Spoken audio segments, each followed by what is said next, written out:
So how do you want to start this then, Will? So I started in store. We could talk about that. Yeah, definitely. Okay. Yeah, definitely. So I grew up in Cambridge, and it was a hot, sunny day.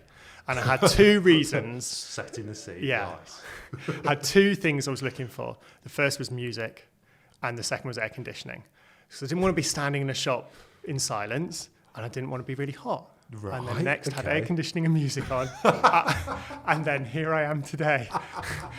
So I went to uni, finished uni, started as trainee on menswear, worked through there, and then I've been on kidswear for nearly 10 years now. And did you get onto the trainee scheme because you knew about it through store, or? Yeah, good question. I sort of looked at Next because I thought, well, I've worked in Next for a while. I sort of understand our customer a bit. I wonder what there is. I'd never heard of merchandising before, saw a trainee merchandiser, and then, figured that was what I could go and be a success at.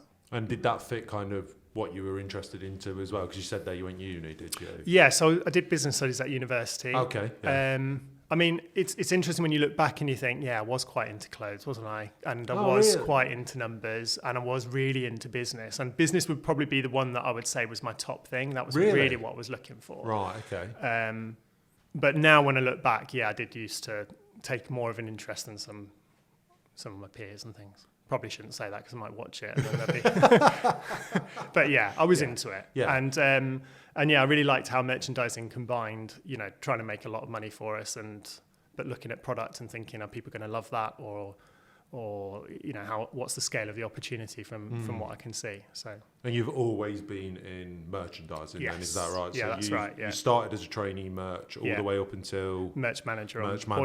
Boys clothing. Yeah. And always on kidswear as well. Started on men's, trainee, then assistant, then merch on men's. Okay. And then. About 9-10 years ago, moved to kidswear as merch manager. Nice. So what would you say? Because I think you briefly mentioned it there. What would you say is like the qualities we look for in merchandiser? Oh, that's a good question. Yeah. Because you mentioned you had business, but what else? Oh yeah. So the three things were business. Interest in fashion, I think, helps, or in homeware, or we'd sell brands as well. So, and then I was always quite into numbers. I like numbers, and I like analysing data and finding patterns and using numbers to prove my argument or to prove my point of view, I guess, is where I'm at. I think in terms of the things that we really look for and recruit for, we'd really be looking for people who are confident, articulate. You need to be quite. We love hearing everyone's opinion at Next. Yeah, I totally agree. And I think that I really admire the people who start with us as trainees and see it as a huge opportunity to make a difference from the moment they start, because we give great training and it's all about being a trainee and being trained, right? But I think the difference being a trainee here is you're doing a job that actually makes sometimes a huge difference to the bottom line. And so really we're looking for people with that drive to succeed in that kind of environment. Yeah, you're not coming. So you're not coming in and just doing the teas. And, like you're not just. I mean, some people do photocopying, the odd bit of photocopying, obviously. but it isn't just that. You know, people do start, and it's straight away. Yeah. Like, tell us your opinion. Help progress the brand. Stuff like that. And often people, I know Alicia was talking earlier in the year on the podcast about the difference that trainees have in terms of the viewpoint they have can be quite different to people who've been here a while. And actually, sometimes you get someone who's comes in new and they look at a problem that we've been trying to figure out for ages, and they just go, "Oh, come on, guys, why don't you do it like this?" So and you think, that's great. Let's just do, like, what on earth have we been doing all this time? Let's get on with it like that. Thank you for gritted teeth. I think that the ideas in our business do come from all levels. I joke about it, but some of the best ideas do come from people looking at it with fresh eyes. And what is really good about our company is we just lap that up. And, that's just such a resource for us to use. So the people that can really think they want to make a difference, I think, and come with that in mind makes it. I agree, because there's all those opportunities, isn't there? Like, we were just talking before we started filming. The opportunities, because of the scale now, it's quite vast. Yeah, quite vast. Yeah. And I think that opens up huge opportunities and adds so much interest to our day-to-day jobs, because, like, we can be looking at what's selling in Germany, or we can be sorting out a problem with a stock holding of a store in Scotland, or, our products made all over the world. We're so much more online focused. I mean, that's the big difference since I started. Like, the website is just... Oh, is it? Is that? I was going to ask you that, actually. What's changed from then to now? Yeah, the website. Yeah, definitely. Yeah. I mean, so we used to sort of have this thing of, people are ordering online. They're not phoning us up anymore. That's how old I am now. And then... You don't look it. Now on Kidswear, a third of our sales come from the stores in the UK. And a third come from our website in the UK, and a third comes from our website overseas. And so we've really got this global scale. Wow. And you're right, the opportunities that brings are huge, but also the job satisfaction of solving a million problems in a million different ways. And I mean, I say this a lot to my team, but I don't think there's a day when I haven't had a new problem to solve that I've never done before. In a good way, in though. A really good way. In a really good way. Really like good it way. challenges That's you. what drives me. It's really? Every day I can come to work and make a difference and feel like I'm going to be able to make a difference in a different way, and it's going to be unique, and there's going to be something enjoyable about learning how to solve that new problem. That's a very good way of describing life. Is that how you feel? Yeah. No. Yeah. To be honest, I think my view is like looking at the different challenge and almost going, right, what could we do that we're not yet doing to enhance the employer brand? Mm-hmm. So, for example, like this podcast, it's like I wanted to do this for a while, and and I knew there would be, we've got to think about how we do it correctly, and time and a place, and like when to launch it, and all of that and everything. But it was always there, and it was like an itch, come on. And again, and I think that's it as well. It's like the opportunity's there, or the opportunity might just be a little bit. You can see it, just can't touch it yet, but that's what drives me. Yeah, and I think as a business, we're quite positive about encouraging change. One of the things I always say to new people is you've just got to be adopting change, really getting on it, and finding the opportunity that the change brings, because everything's changing so fast. Yeah. So how did you manage to get, what changed with the podcast then? What made you suddenly think, this is it, I can... What changed with the podcast? I think getting a videographer helped. Yes, yeah. Would have been a bit boring without that, wouldn't it? Would have been just me and you with no video. But no, I think it changed because everyone could see the value in the employer brand as well. That's been on a bit of a journey over the past. I think it's 3 years now, which is as long as that. Yeah, I know. It feels. I mean, I was at home. I remember because I was on the. You were on the. So there was when we were shaping the employer brand, which for those that don't know, the employer brand is what we project out to people of this is what it means to work for Next. But what we did a lot was what we did and made sure it was authentic. Mm-hmm. So we had you on a working party, like a project team, along with I think like 20 others from around the business. Yeah. Where we'd come to you and go, right, we're at this stage. What do you think? And you'd go.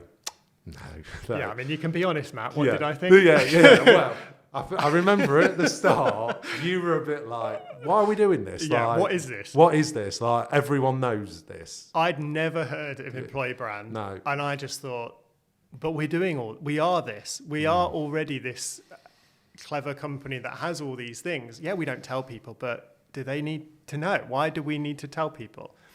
And then slowly over the weeks and months, gradually I came around to the idea of, oh my goodness, this could be amazing. We can tell people, let's tell everyone. How can we tell everyone faster?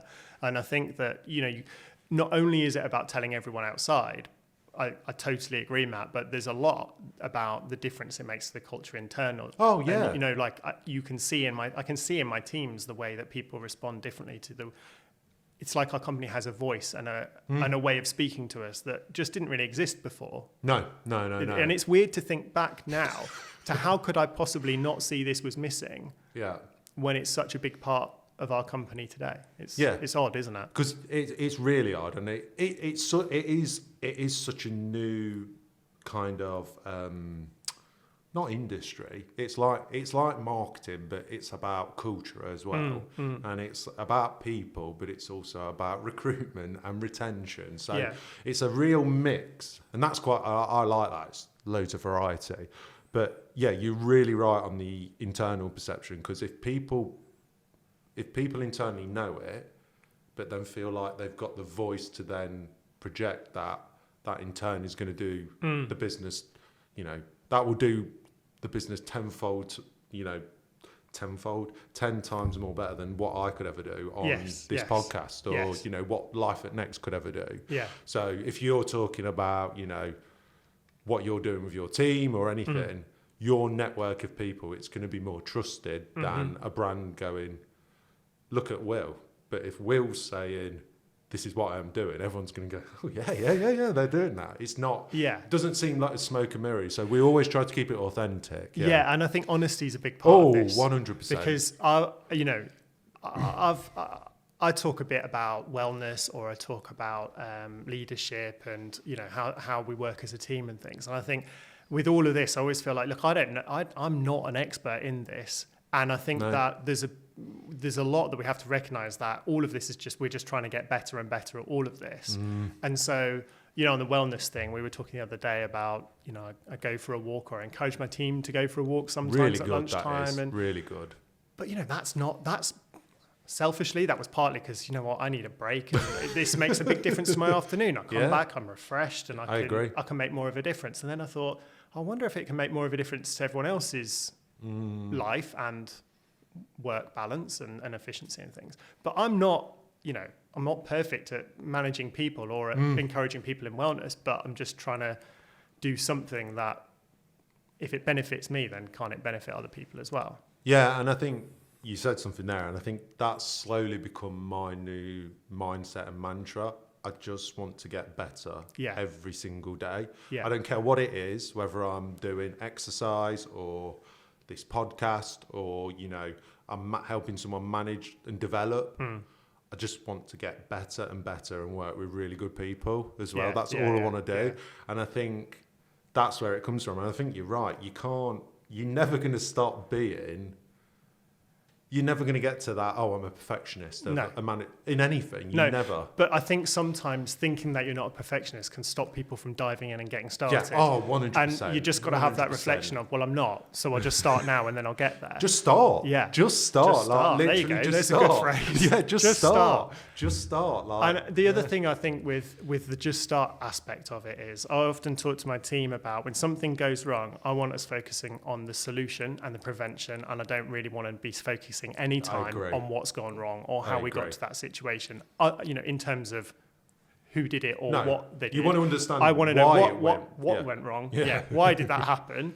And then how do we stop it from ever happening again, and how do we move forward? And I think we've got to, you know, people have to focus on that forward-thinking solution rather than retrospective, because otherwise you just end up diving down a hole of it's a blame culture, isn't exactly, it? And I never feel like that's here, actually. You know, I think it's, you know, everyone makes mistakes. You make that mistake, learn from it. Yeah. You're going to learn more from that mistake than your successes, 100%. Yes. I know I do. Yes. I know I do. Like me and Joe, who's behind the camera, we always joke about when we did the first ever podcast, and we were planning it. Yeah, we've got everything right. We're good. Realised about 10 minutes in that we'd not figured out how we're actually going to end it. You know, that was just kept going. Both kind of thought, yeah, I think we're about there. And luckily, it ended around where we wanted it to, and it was a natural thing. Mm-hmm. But we learned from that, and now every time we're like, yep, we've got that. Yep. So you learn from those mistakes, you know, and could have been, anything could have happened, but you've just got to learn from it. One of the things about being a fashion business is we're almost wanting mistakes to learn from, and, you know, pushing. If you don't push far enough forward in fashion terms, you know, if we went to you and said, I've made no mistakes in the range this year, the answer is going to be, you haven't pushed far enough then. Because there's other things beyond where you've gone to that would have failed and you would have learned. Or, you know, in our department, we definitely see it as, you need to push the newness. And yes, we want to avoid mistakes that are avoidable. Of course. But in fashion, there are going to be things that we buy loads of that go out and don't sell. And then it's about, well, were we the wrong time? Has the trend not got here yet? You know, how could we make that better by looking at the things that have sold? it's about controlling it in that way rather than reflecting too negatively on, well, that was a mistake. Yeah, big that time. just never happens. Big we don't time. look at it and go, well, why did we do that? No, and I think that's the thing as well you raised there. It's not like people at Next are going around going, yeah, it doesn't matter, I'll just do this, Exactly. I'll do that. There's risks there, but they're calculated risks. Exactly. It's not, oh, I'll just do that because I feel like it. Exactly It's that. like, no, we've got a plan. Yeah. But there might be other things, like there might be something globally with shipping or COVID or Yes. something comes along that you just can't plan for, and then we react to it. Yeah, and we've got great people that can stop those types of problems from becoming big problems. So there's a whole network of people behind all the product that we buy and sell that stop those things from escalating. And one of the things I think is really clever about our business now is that, and I've always felt like this actually, I don't really feel like I work for this multi-billion-pound international company. We are just this tiny little company, really. I feel like I work on boys' wear, and that's just a little boys' wear clothing company. And I think that then it's nice to kind of reflect on, but I've got a whole team of people running almost a platform for me where, okay, well, I've got a team that runs stores for not for us, but, there's a team that runs stores, and there's a team that run warehousing and call centers and sourcing and imports and logistics and HR and accounts and employee brand, and we'll just worry about our bit of that jigsaw, and then everyone worries about their little section of it, and we deliver great ranges, and everyone is part of that. Every single person who works at Next is helping deliver this great product to customers.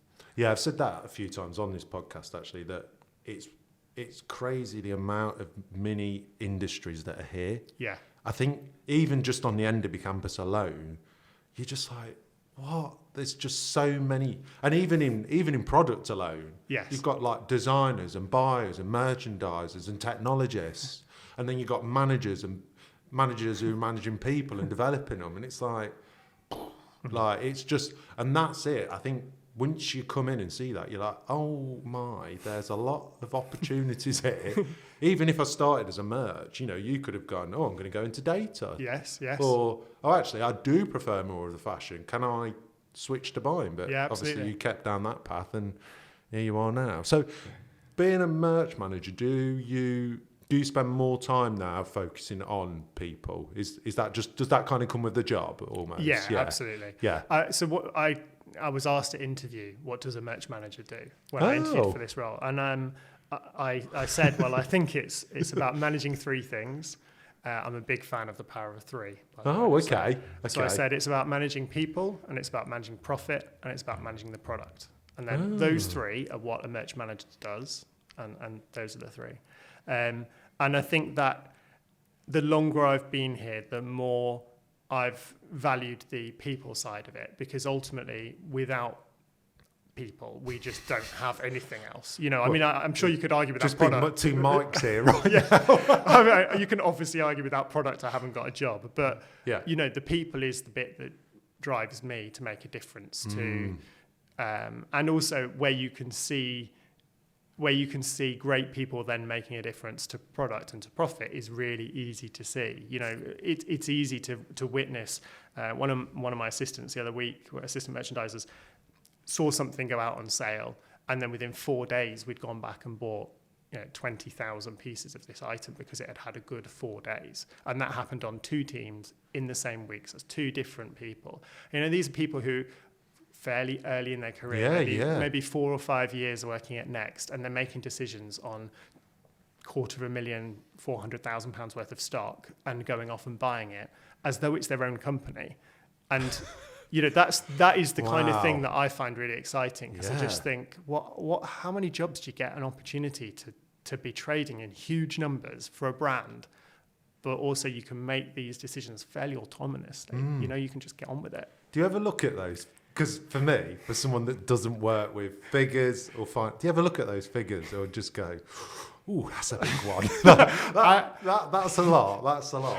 Yeah. It's weird because it does just sort of become a little bit of a number. And you touched on them being calculated risks earlier, and there's a lot of science behind everything we do. And, there's a lot of, we fact check and prove the science on everything we do.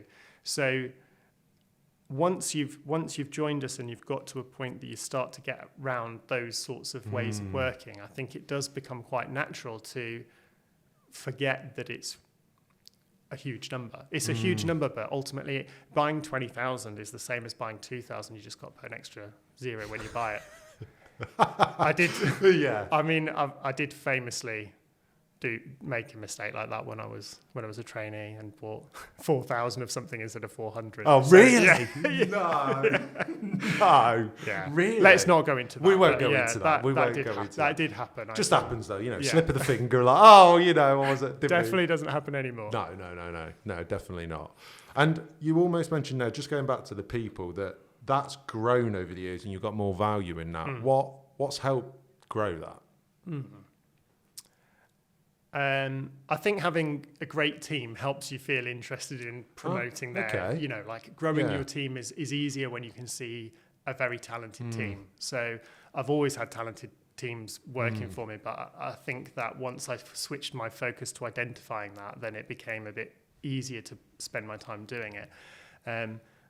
I mean, some of the things are fairly small, really. So I read an article about sort of celebrating successes in a small way can be quite beneficial to teams. So we have a garment of the week where each week we hang up all the garments that have sold well, and the buying manager and I go and choose a winner, and that team wins chocolate. And then we got to the end of the season, we thought, I wonder if we could make this a bit more fun. Let's make it so it's garment of the season. Wow. And then we went all out. We bought a little trophy and we had an awards show. I love it. And we had a framed photo. And we've been doing that for 8 years now. No and way. So on the wall, we've got 16 photos, 2 seasons a year of all these winners over time. Of the best garments. Of the best garments and the team that bought it and designed it and technologists and buyers and merchandisers and things. Or recently we've started having merch lunch on my team, so it's once a month we have lunch. Matt, you came along, didn't you? I did. Yeah. So I get normally high-profile, inspiring speakers. Why'd you invite me? And when I got through them, you was like, we've got Dud Week. Matt will do it. No, Matt, you were brilliant at it, Matt. And I think different parts of our business coming and engaging with my team is beneficial for my team to know people like you and to know other people in the company. Do you know on that, actually, since I've done that, every single one that was in there, I've now, not like, I wouldn't say it's like a full working relationship, but now it's past a hello. Yes. So it's, hi Matt, how are you? How's everything? There's a conversation, which I'm like, that's brilliant. That's just from one meeting. I think there must have been 15, 20 people in there. Yeah. And now that's evolved into conversations which then again could benefit myself, them, absolutely. the business. Absolutely. And I think you never really know. We have a lot of people here who work for a really long time in our business. And so building the network like that is really valuable because massively. I still rely on people who I worked with 15, 20 years ago to pull in favours or to help me out with solving problems and things like that. Yeah. It can make a huge difference. And do you talk a lot? I guess there's been people, hasn't there, that you've kind of progressed with as well. So you're still talking to them. Absolutely. Yeah, all the time. Yeah. I mean, there's a guy that started in the same week as me. Really? Yeah. Who I still work quite closely with. I've got people who I used to manage who are now, senior leaders in our business that you can keep in touch with and things like that. Yeah. So I do think that makes a big difference. And I felt like Merch Lunch was a way of trying to, it's fairly casual, wasn't it? Yeah. We're just all come along, have a chat. Yeah. And I think that's made a difference to my team to feel part of a bigger company and to know who they can call on. So I'm pleased it works the other way as well, Matt. Oh, no, 100%. No, I see value in it in terms of, like you say, a assistant merchandiser or a trainee, someone brand new to the business, is not going to understand, nor do they really need to understand what me and my team are doing around the employer brand. Yes, it's going to benefit them knowing, but they've got a lot to be getting on. They've got a lot of zeros to be added onto things. And, analysing a lot of things to make sure the stock, that's their role. Yeah, exactly. So having that forum where it's like,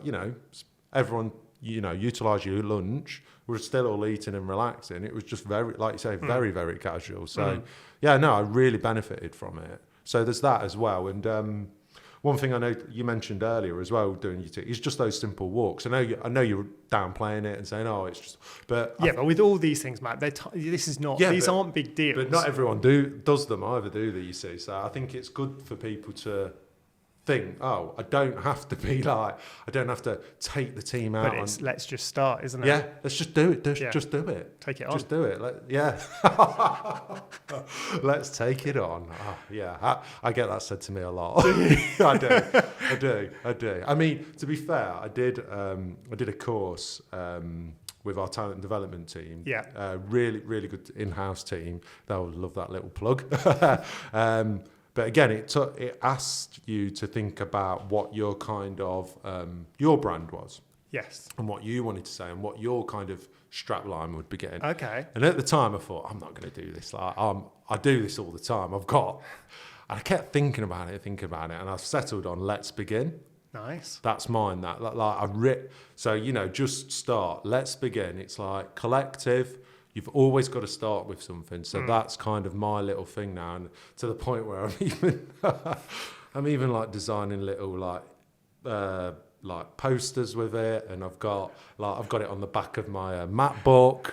So when I log on, comes it's properly branded. No, I've properly put it into my life and my mindset. And it's kind of, I always think about anytime there's a new project. And has it caused you to take more controlled gambles and and pushed you to go further? Yeah, pushed me to go further, pushed me to take new challenges, new risks, new adventures, and just really just made me think, well, let's begin, like let's do it. Or if we're all, sometimes I could be in a team scenario and I'm like, let's go, guys, like let's go, like what.